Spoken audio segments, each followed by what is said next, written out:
students, in this video we are going to learn about the basics of group theory, that is symmetry operations and symmetry elements. There are already so many videos about group theory, symmetry operations, symmetry elements in the YouTube. I'll try my level best to make you understand, you people. First of all, I'll just give some of the introduction about the group theory. An object, it may be living or non-living or made up of molecules. Yes or no, it is made up of molecules. So symmetry is essential and important theme for defining the molecular structure. So all the living and non-living things are made up of molecules. Here symmetry is essential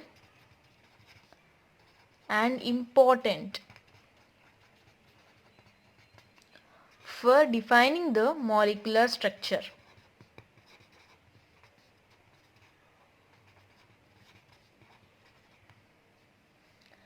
These symmetrical relationships in the molecular structure provide the basis for a mathematical theory. It is called as group theory. This symmetrical relationship between the molecule structures. The symmetrical relationship in the molecular structure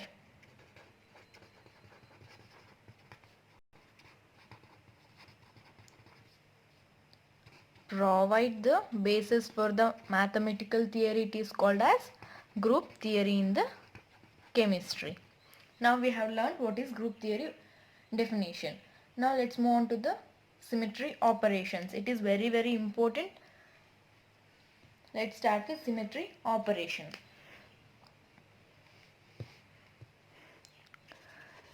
Symmetry operation. Now coming to the definition of symmetry operations, it can sum of the geometrical manipulations on the molecule in a such a way that an equivalent, it is also called as indistinguishable or identical configuration, always results after the operation is performed. Now if we do some geometrical manipulations to the molecule, it should result in an equivalent or identical configuration. First of all, before that you have to know difference between equivalent and identical configuration.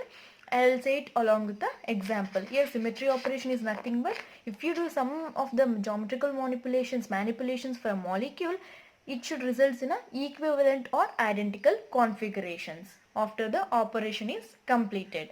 Now let's take the example of water molecule. It is H2O molecule.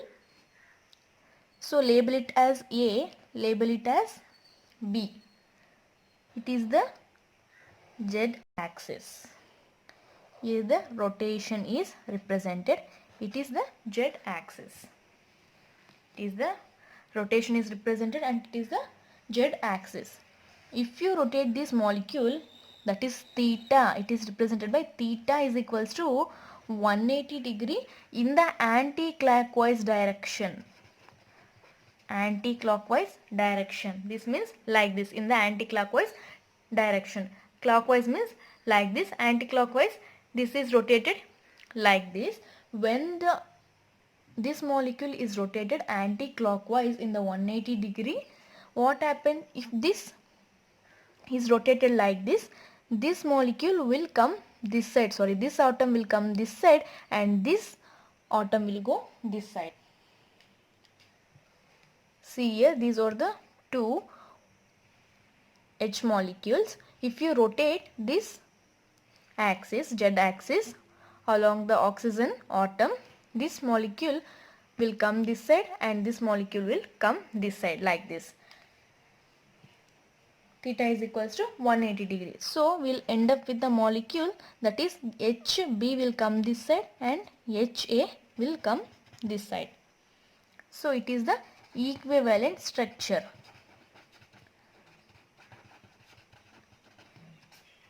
I have mentioned it as equivalent structure. Here you can see it is a original configuration. Original structure or original configuration. Here it is HA, here is HB. In the equivalent structure, what it has become means, in the place of HA it is HB, in the place of HB it is HA. To differentiate between these two hydrogen atoms, we have represented it as A and B. So if we did not represent A and B on this hydrogen atom, we will think that this original molecule is same as that equivalent structure, but the equivalent structure is not same as the original structure. Here HA is on this side, but whereas in the equivalent structure it is on this side. So again, if you rotate this molecule by 180 degree in the anti-clockwise direction, only, once again if you rotate this, what happens means, again this HA will come this side and this HB will go this side. Just you should imagine this, students. So here is the oxygen, here it is the HA will come and it is the HB. So it is the identical structure. These original and identical structures are same, whereas the equivalent structure is indistinguishable structure, but it is not same as the original. To differentiate between the original and equivalent structure, I have labeled it as A and B. It is also called as indistinguishable structure. Once again, if we rotate the molecule here 180 degree, identical structure is obtained. There is a lot of difference between the equivalent structure and the identical structure. Equivalent structure means it is not same as the original structure, but the atoms are situated in their place. But in the identical structure, it is same as the original one. To differentiate between the equivalent structure and identical structure, just I have mentioned it as A and B. It is mentioned only mentally but not physically. You should remember it. These are to differentiate between the structures. This is about the symmetry operations. Now we have performed an operation. We have got a equivalent configuration and identical configuration also. It is symmetry operations. Examples, it is a rotation operation. Here what is the operation, students? It is, here we have done rotation. So it is the rotation operation. Whereas other examples of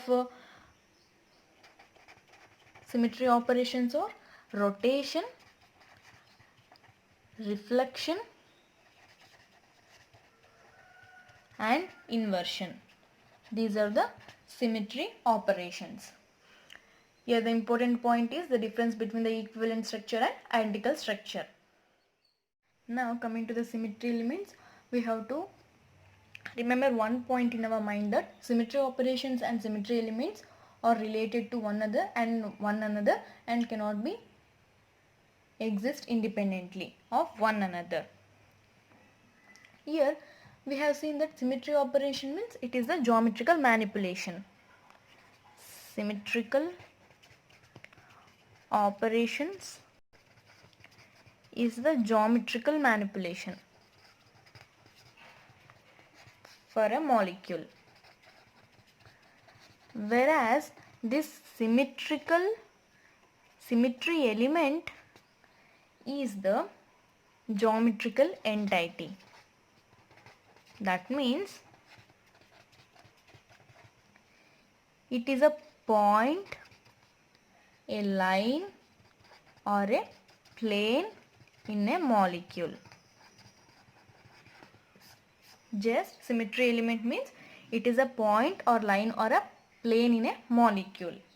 It is the difference between the symmetry operations and symmetry element. There are 5 types of symmetry operations. First one is rotational axis of symmetry.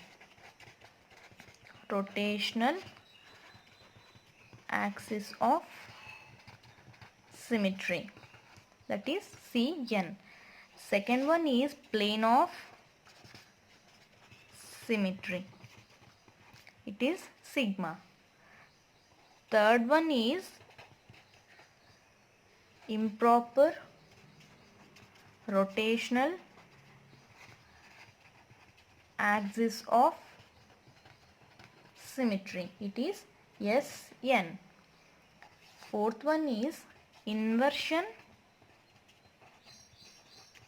center or center of symmetry. It is I. And the fifth one is identity element. It is E.